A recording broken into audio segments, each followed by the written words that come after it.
అందరికీ జై శ్రీరామ్ అండి. శ్రీ విష్ణు రూపాయ నమ శివాయ. ఓం శ్రీమాత్రే నమ. ఓం నమో భగవతే వాసుదేవాయ. ఈరోజు మనం సగర చక్రవర్తి జన్మ వృత్తాంతము, అలాగే ఆయన యొక్క కుమారుల గురించి, సగర చక్రవర్తి యొక్క పరిపాలన గురించి తెలుసుకుంటాం ఈరోజు.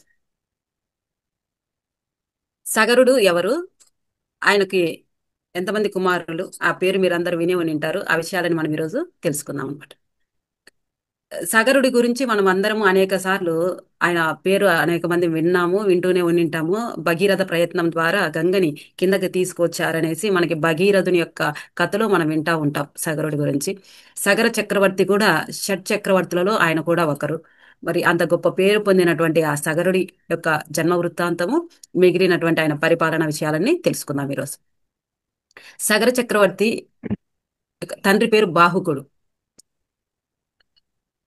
సగర చక్రవర్తి యొక్క తండ్రి పేరు బాహుకుడు, తల్లి యాదవి. అయితే సగర చక్రవర్తికి రాజు కాబట్టి ఇతర రాజుల యొక్క కుమార్తెలను కూడా వివాహం చేసుకుంటారు కాబట్టి రాజుకు అనేక మంది భార్యలు కూడా ఉంటారు. అయోధ్యని పరిపాలన చేస్తున్నాడు. ఎందుకని చెప్పుకుంటున్నాం అయోధ్య అని ఎందుకు చెప్తున్నామంటే, ఇది సూర్యవంశం గురించి మనం చెప్పుకుంటున్నాం కాబట్టి. సూర్యవంశంలో మరి శ్రీరామచంద్రుడు అయోధ్య పాలకుడే. ఈ సగర చక్రవర్తి గురించి మనకు అనేక పురాణాలలో ఉంది. అందులోనూ రామాయణంలో కూడా ఉంది. విశ్వామిత్రుడు శ్రీరామచంద్రమూర్తికి ఈ కథని వివరిస్తూ ఉంటాడు.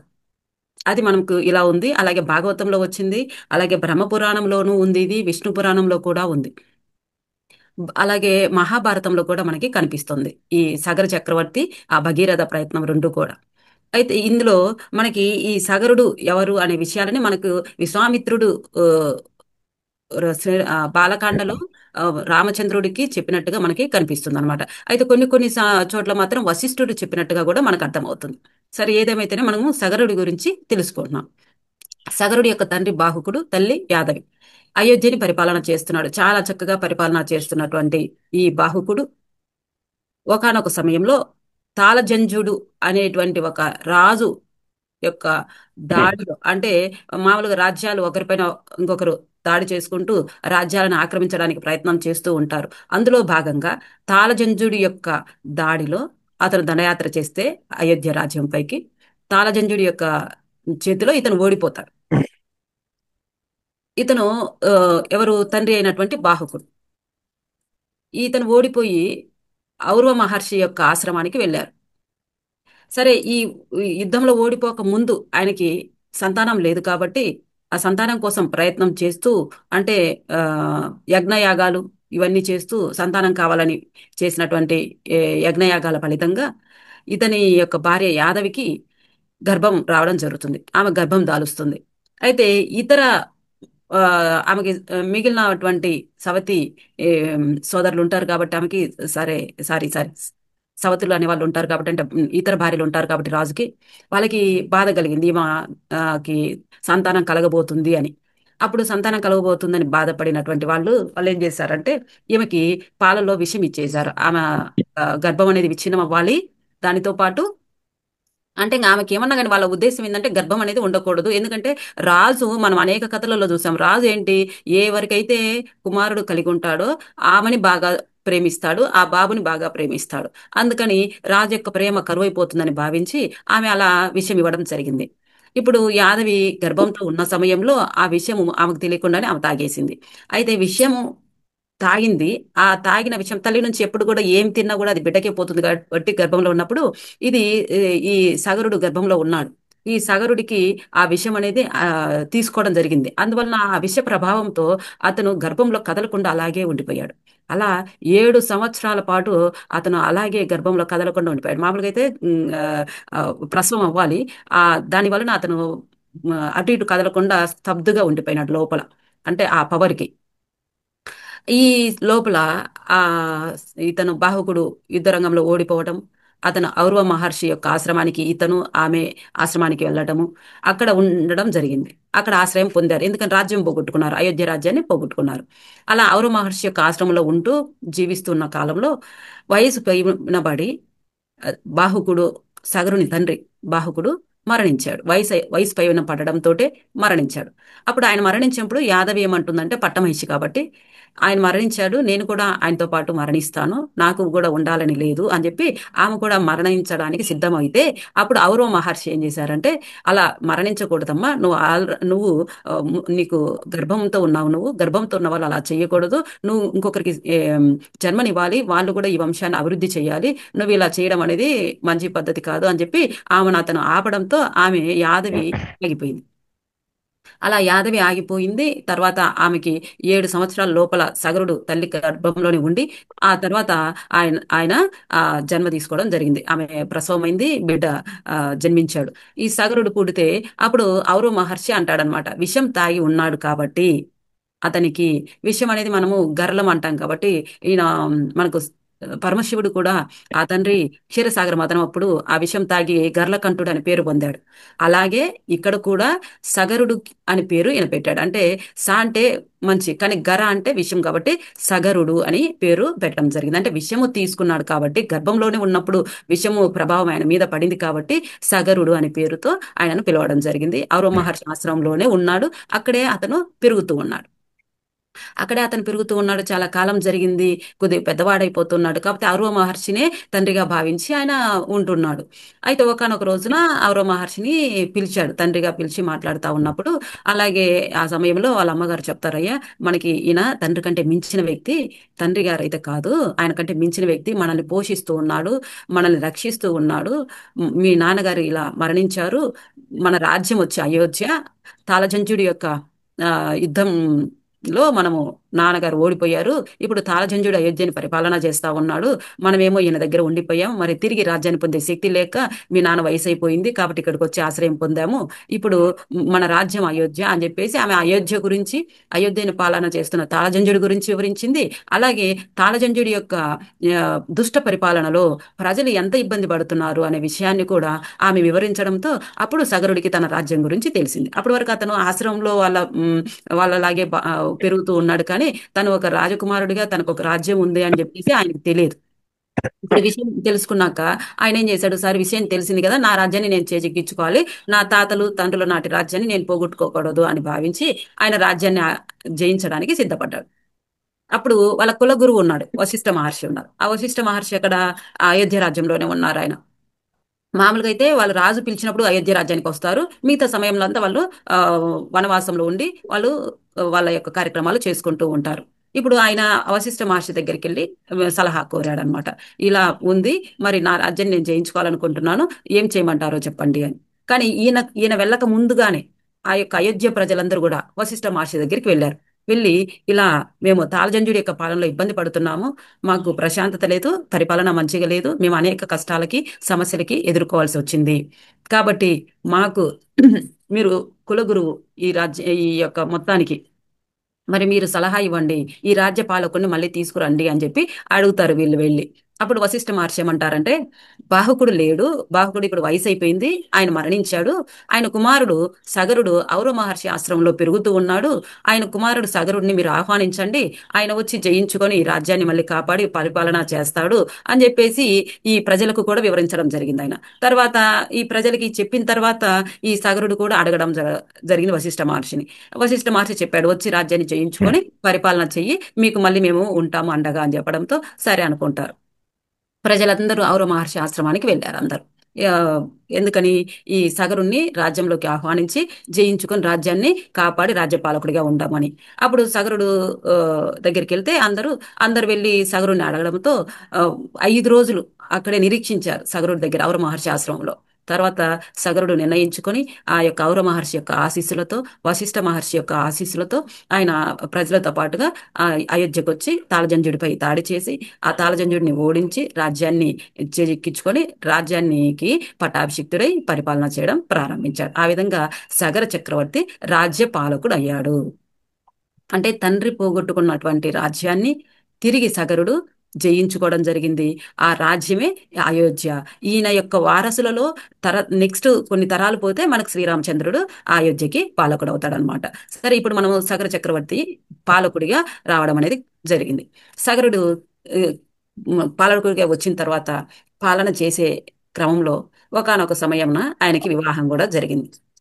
ఆయనకి వివాహము ఇద్దరు భార్యలతో జరిగింది సగరుడికి. పెద్ద భార్య పేరు కేసిని, రెండో భార్య పేరు సుమతి. ఇద్దరు భార్యలు సాగర చక్రవర్తికి ఉన్నారు. అయితే ఈ సుమతి అనే ఆమె గరుత్మంతుని యొక్క చెల్లెలు. వీళ్ళిద్దరు భార్యలతో ఆయన జీవితాన్ని అలాగే చక్కగా గడుపుతూ రాజ్య పరిపాలన చాలా చక్కగా చేస్తా ఉన్నారు. ప్రజారంజకంగా పరిపాలన చేస్తున్నాడు. అందుకే ఆయన్ని మనము షట్చక్రవర్తులలో ఒకటిగా మనము చెప్పుకుంటూ ఉన్నాం అనమాట.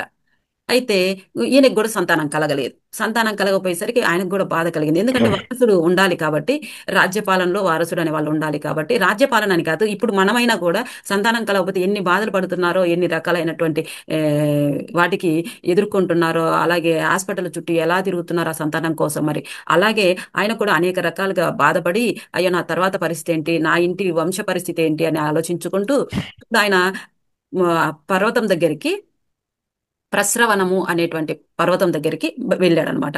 ఆ పర్వతము దగ్గరికి వెళ్ళి ఆ పర్వతం మీద భార్యలు ఇద్దరిని కూడా తీసుకుని వెళ్ళి అక్కడ ఆ పర్వతం దగ్గర ఆయన తపస్సు చేయడానికి వెళ్ళాడు. తపస్సు చేసి ఆ యొక్క శ్రీ మహావిష్ణువుని మెప్పించి తను ఎలాగైనా సంతానాన్ని పొందాలి అని భావించి వెళ్ళాడు అక్కడ.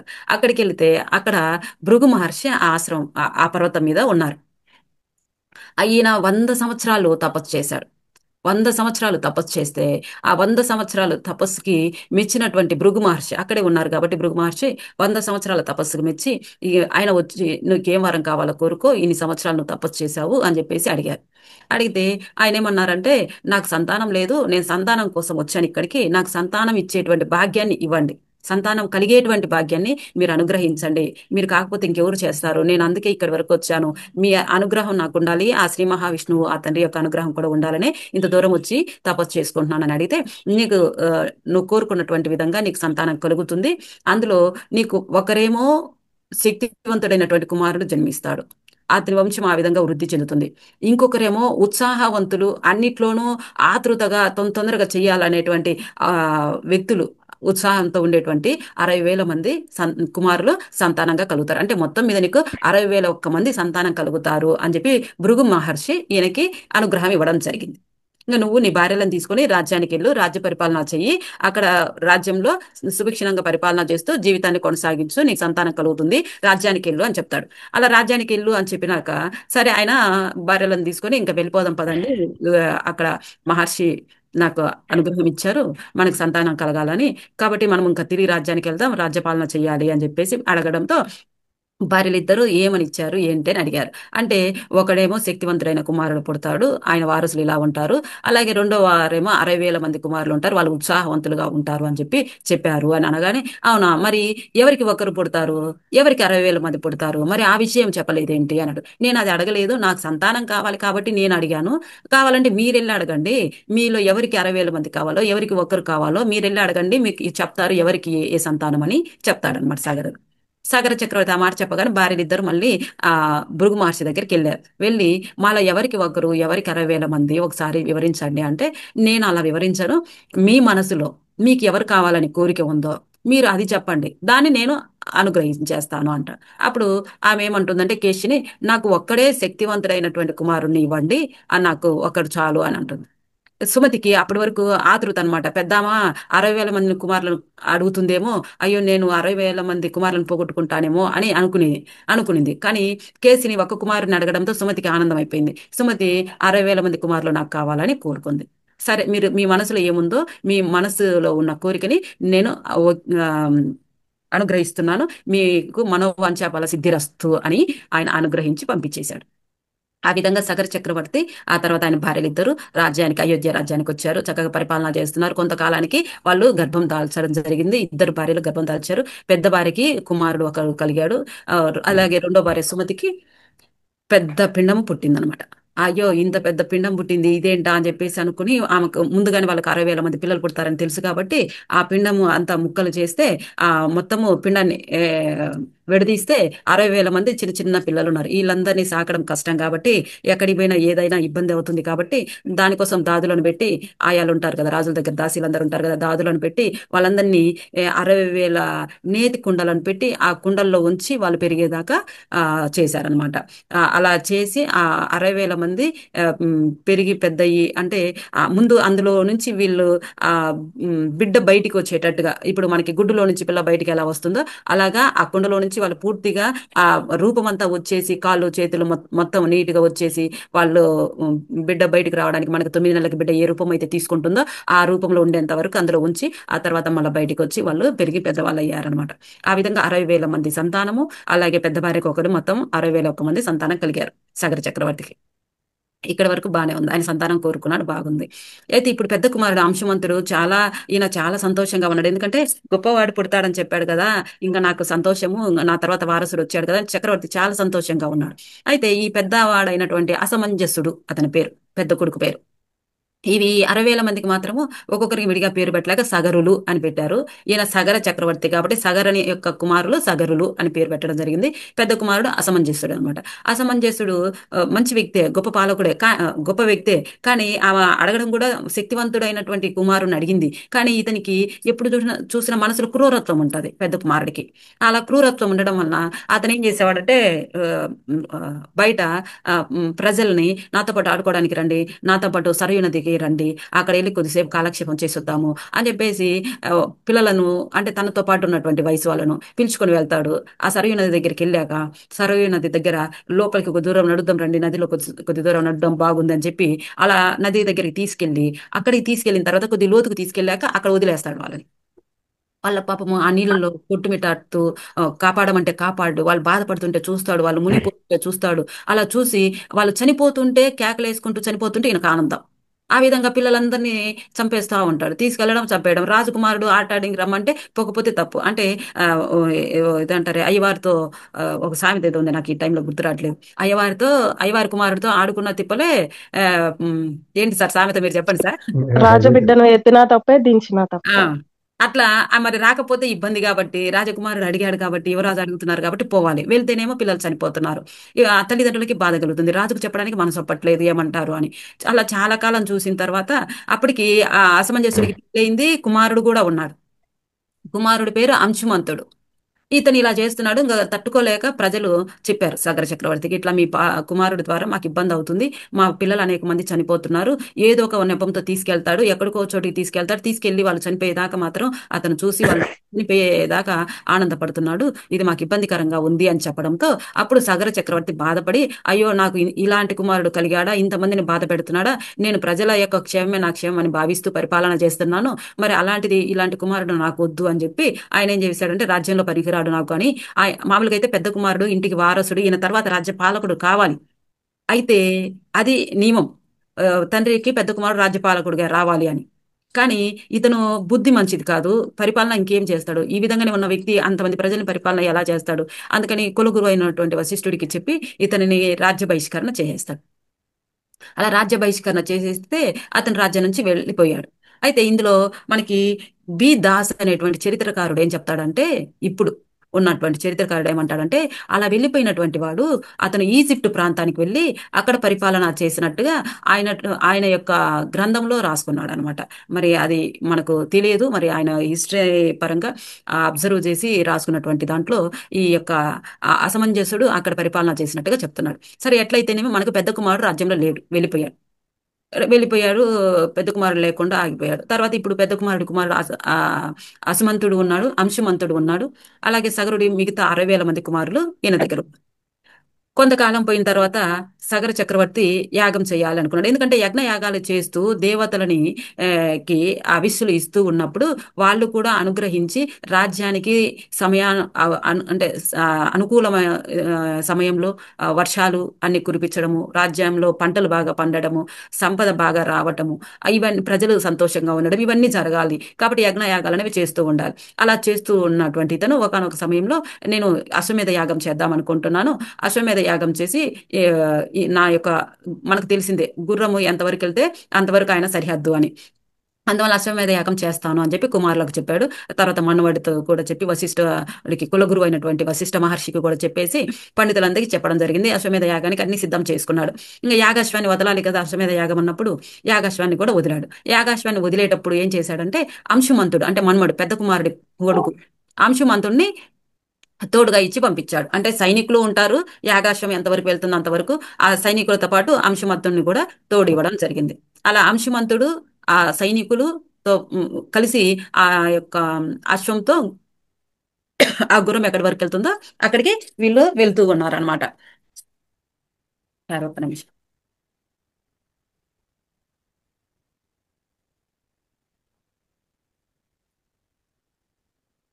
అలా అంశుమంతుడు ఈ సైనికులందరూ వెళుతూ ఉన్నారు. గుర్రము వెళ్తూ ఉంది. గుర్రం ఎంతవరకు వెళ్తే ఆ గుర్రం ఆ సరిహద్దు మొత్తము రాజు కిందకి వచ్చేస్తుంది. అలా వెళ్తూ ఉన్నప్పుడు ఈయనకి ఇంద్రుడికి భయం పట్టుకుంది. ఇంద్రుడికి అనేక రకాలుగా ఎవరైనా తపస్సు చేసినా భయమే, ఇంద్ర పదవి కోరుతారేమో అని. యాగాలు చేసినా భయమే, ఇంద్ర పదవి కోరుతారేమో అని. ఆయనకు అన్ని రకాలుగా భయమే. మనం ఇంతకుముందు బలి చక్రవర్తి కూడా చెప్పుకున్నాం. బలి చక్రవర్తి కూడా యాగం చేస్తూ దానం ఇస్తున్నప్పుడు మనకు వామనమూర్తి అవతారంలో శ్రీ మహావిష్ణువు వెళ్ళి ఆ భూమిని దానం అడిగాడు. అంటే ఎక్కడైనా కానీ ఆయనకు దానం చేస్తున్నారంటే ఆయనకు భయం. సార్, రెండో పిక్ పెట్టండి సార్.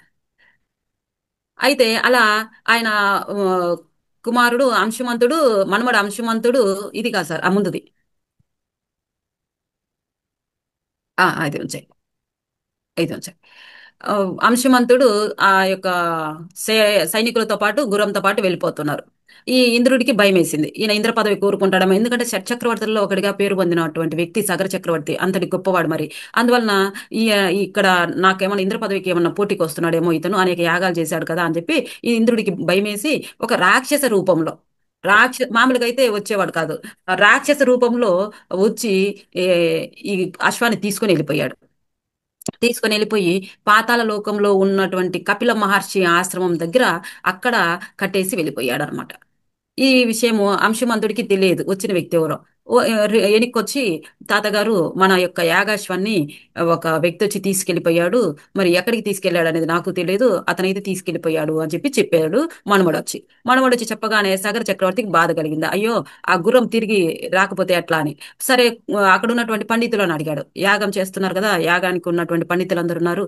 ఆ పండితులందరిని అడిగితే వాళ్ళు ఏమన్నారంటే అశ్వం తిరిగి వస్తేనే మనకి యాగం అనేది ఫలితము పూర్తి అవుతుంది, లేదంటే యాగ ఫలితాలు ఉమ్, దుష్ఫలితాలు అనేవి వస్తాయి. యాగం పూర్తి చేయకపోతే కుదరదు. కాబట్టి యాగం పూర్తి చేయాలి అంటే ఆ అశ్వం తిరిగి రావాలి. అది ఎక్కడన్నా గాని, అంటే ఎవరన్నా పట్టుకున్నారనుకోండి, మనము శ్రీరామచంద్రమూర్తికి సంబంధించిన దాంట్లో లవకుశ కథల్లో మనం విన్నాం. ఈ యాగాశ్వాన్ని వదిలితే శ్రీరామచంద్రమూర్తి ఆ ప్రభు వదిలినప్పుడు లవకుశులు అక్కడ బంధిస్తారు. వాళ్ళ మీద యుద్ధం చేసి మళ్ళీ ఆ అశ్వం అనేది తిరిగి రావాలి. అక్కడ మళ్ళీ మనకి యుద్ధం కూడా కనపడుతుంది. తర్వాత సీతమ్మ తల్లి రావటము, మళ్ళీ వాళ్ళకి చెప్పడము, తండ్రి ఈయన అని చెప్పి చెప్పడం, ఇవన్నీ మనకు తెలుసు.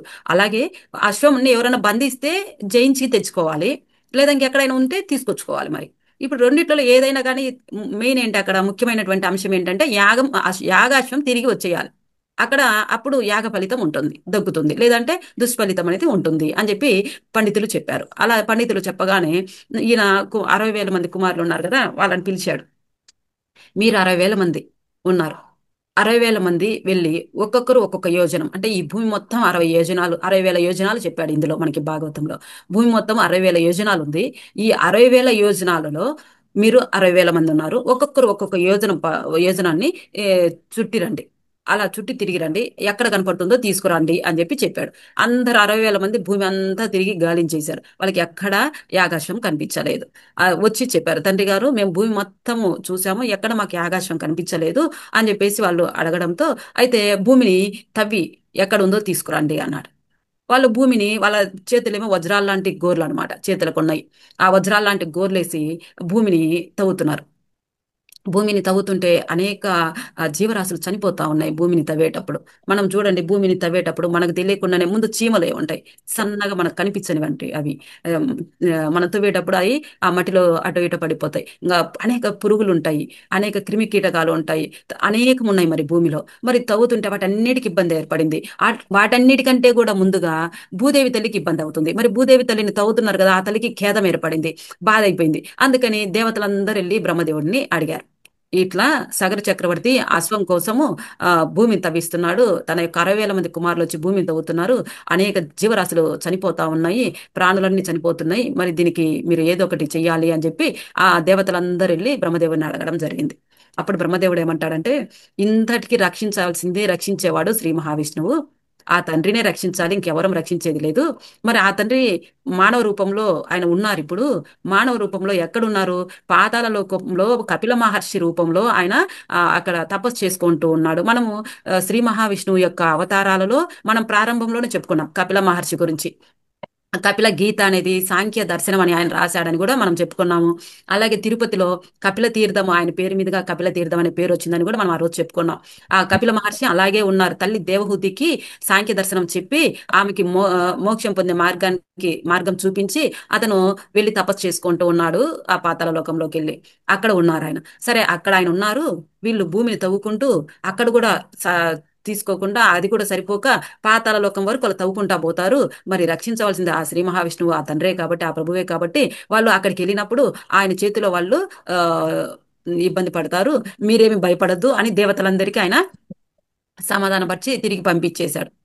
వీళ్ళు ఇంకా అలా తవ్వుతూ ఉన్నారు. అంటే బ్రహ్మదేవుడు వాళ్ళకి చెప్పాడు, ఆ మహావిష్ణువు ఆ తండ్రినే కాపాడతాడు, మీరేం భయపడద్దండి అని.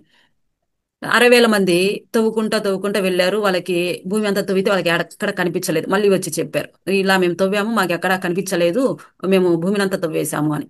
సరే, మీరు భూమి మీద తవ్వారు కదా, మీకు కనిపించలేదు కదా, పాతాళ లోకం వరకు, పాతాళ లోకం వచ్చేంత వరకు తవ్వుకుంటూ వెళ్ళండి. ఎక్కడుందో మళ్ళీ తీసుకురండి. తీసుకురాకపోతే ఇప్పుడు నాకు ఇక్కడ దుష్ఫలితం ఏర్పడుతుంది. మరి ప్రజలు ఇబ్బంది పడతారు. దేశంలో అనావృష్టి, కరువు కాటకాలు ఇవన్నీ వచ్చేస్తాయి. మరి ఇంత సమస్య రావడానికి మళ్ళీ నేనే కారకుడిని అవుతాను. మరి నేను ప్రజలని మంచిగా పరిపాలన చేసుకోవాలి కాబట్టి ఈ దుష్ఫలితాలు ప్రజల మీద పడతాయి. ప్రజలు ఇబ్బంది ఎదుర్కొంటారు. కరువు కాటకాలు వచ్చినా ప్రజలు ఇబ్బంది ఎదుర్కొంటారు. అది మనం కూడా చూస్తున్నాం. కరువు కాటకాలు వచ్చాయంటే వర్షాలు ఉండవు, పశుగ్రాసం ఉండదు గేదెలకి, మనకు పంటలు పండవు, అందరికి ఆహార ధాన్యం కొరత ఏర్పడుతుంది. ఆ ఆ ఆ విధంగా పశుగ్రాసం లేకపోతే మనకి పాడి పంట ఉండదు. అన్ని రకాలుగా సమస్యలే. కాబట్టి దుష్ఫలితాలు ప్రజల మీద పడతాయి. కాబట్టి మీరు ఎలాగైనా గాని పాతాళ లోకం వరకైనా వెళ్ళి ఆ యాగాశ్వాన్ని తీసుకురండి అని చెప్పాడు. సరే అని వీళ్ళు మళ్ళీ పాతాళలోకం వరకు ఆయన వెళ్ళమన్నాడు కదా అని మళ్ళీ వీళ్ళు భూమిని తవ్వడం ప్రారంభించారు. అలా భూమిని త్రవ్వడాన్ని, పాతాళలోకానికి త్రవ్వడం ప్రారంభిస్తే వాళ్ళకి తూర్పు దిక్కున త్రవ్వుతూ ఉన్నప్పుడు దిశా గజం అనేటువంటి ఏనుగు వాళ్ళకి కనిపించింది. తూర్పు దిక్కున తవ్వేటప్పుడు తూర్పు దిక్కున భూమిని దిశా గజం అనేటువంటి ఏనుగు మోస్తుంది అక్కడ. ఆ ఏనుగుకి ప్రదక్షిణ చేసి ఏనుగుకి నమస్కరించి వాళ్ళు బయలుదేరారు. ఇప్పుడు ఆ దిశా గజము అనేటువంటి ఏనుగు భూమిని తూర్పు దిక్కున మోస్తుంది కదా. తూర్పు దిక్కున ఉండేటువంటి ఎవరైనా గాని ఆ దేనికైనా ఆ ఇబ్బందికి అంటే ఆ, అవినీతికో లేకపోతే లంచగొండితనాలకో లేకపోతే దుష్కర్మలు చేయడము, దుష్ట పాలన చేయడము, ఇలా ఏమన్నా చేసినప్పుడు తూర్పు దిక్కునటువంటి గజం మీద ఆ భూమి యొక్క బరువు ఎక్కువ పడుతుంది. అప్పుడు తూర్పు దిక్కున మోసేటువంటి గజం కొద్దిగా వాలిపోతుంది ఒకవైపుకి, ఎందుకని ఆ మీద భారం పడింది కాబట్టి. అక్కడ నుంచి ఆమెకి నమస్కరించుకొని, మా యాగాశ్వం ఏమన్నా కనిపించిందా మీకు అని చెప్పి ఆ ఏనుగుని అడిగి అక్కడ నుంచి బయలుదేరారు. ఇప్పుడు దక్షిణం దిక్కుకి తవ్వడం మొదలు పెట్టారు. దక్షిణం దిక్కున మహాపద్మము అనేటువంటి ఏనుగు దక్షిణం దిక్కున భూమిని మోస్తా ఉంది. ఆ దక్షిణ దిక్కున భూమిని మోసేటువంటి మహాపద్మానికి కూడా నమస్కరించుకొని ఆమెను కూడా అడిగేసి మళ్ళీ అక్కడ నుంచి బయలుదేరారు. అటు నుంచి బయలుదేరిన తర్వాత వాళ్ళు పడమర దిక్కున ఆ మళ్ళీ తవ్వడం ప్రారంభిస్తే పడమటి దిక్కున సౌమసనం అనేటువంటి ఏనుగు అక్కడ ఉంది. ఆమెకు కూడా, ఆ ఏనుగు కూడా వాళ్ళు నమస్కరించుకొని ఆ తర్వాత వాళ్ళు ఉత్తరం దిక్కుకు బయలుదేరి వెళ్ళారు. ఉత్తరం దిక్కున భద్రం అనేటువంటి ఏనుగు అక్కడ మోస్తూ ఉంది. ఆ ఏనుగు కూడా ప్రదక్షిణ చేసి నమస్కరించుకొని అక్కడ నుంచి బయలుదేరారు. అయ్యో, 4 దిక్కులుగా మనము భూమిని త్రవ్వుకుంటూ వచ్చాము, పాతాళ లోకం వరకు వచ్చేసాము. పాతాళంలో కూడా ఈ 4 దిక్కులలో కూడా ఎక్కడ మనకి ఆకాశం కనిపించలేదే, ఇంకా ఏం చేద్దామని, మరి మనకు మూలలు ఉన్నాయి కదా, ఈశాన్యము, నైరుతి, వాయువ్యము, ఆగ్నేయం ఇవన్నీ ఉన్నాయి కదా. సరే, ఈ మూలలు కూడా తవ్వుకుంటూ పోదామని ఈశాన్యం దిక్కున మూలలు తవ్వుకుందాము అని చెప్పి ఈశాన్య దిక్కున ఉన్నటువంటి ప్రాంతాన్ని వాళ్ళు త్రవ్వుకుంటూ పోతున్నారు. అలా తవ్వుకుంటూ పోతున్నప్పుడు అక్కడ వాళ్ళకి కపిల మహర్షి యొక్క ఆశ్రమం కనపడింది. ఈశాన్య దిక్కున వెళ్ళినప్పుడు అక్కడ కపిల మహర్షి తపస్సు చేసుకుంటా ఉన్నాడు. ఆయన ఆ మహర్షి యొక్క ఆశ్రమంలోనే ఒక వైపున ఈ యాగాశ్వం అనేది ఉంది అక్కడ. యాగాశ్వం ఉండరికి వాళ్ళకి 60,000 మందికి కోపం కలిగింది. ఇక్కడ తీసుకొచ్చి ఇక్కడ పెట్టి ఏం తెలియనట్టుగా మళ్ళీ తపస్సులో కూర్చుంటాడు ఇతను. ఎంత పని చేశాడు, ఇతని దగ్గరే ఈ యాగాశ్వం ఉంది కాబట్టి ఇతనే తెచ్చి పెట్టింటాడు, ఇతనే ఇలా చేశాడు, ఇతనికి ఏం అవసరం ఉంది, తపస్సు చేసుకునే వ్యక్తి మన ముందు మనం వస్తున్నామని తెలుసుకొని ఇలా తపస్సు చేయడానికి కళ్ళు మూసుకొని తపస్సు చేస్తున్నట్టుగా నటిస్తున్నాడు, ఇతను మాయావి అది అని చెప్పి రకరకాలుగా మాట్లాడుకున్న 60,000 మంది కదా. అందుకని అందరూ ఏం చేశారంటే తలా ఒకటి పట్టుకొని, అంటే ఇప్పటి వరకు తవ్వుకుంటూ వచ్చారు కదా, అందరి చేతుల్లో అన్ని రకాల వస్తువులు ఉన్నాయి మరి.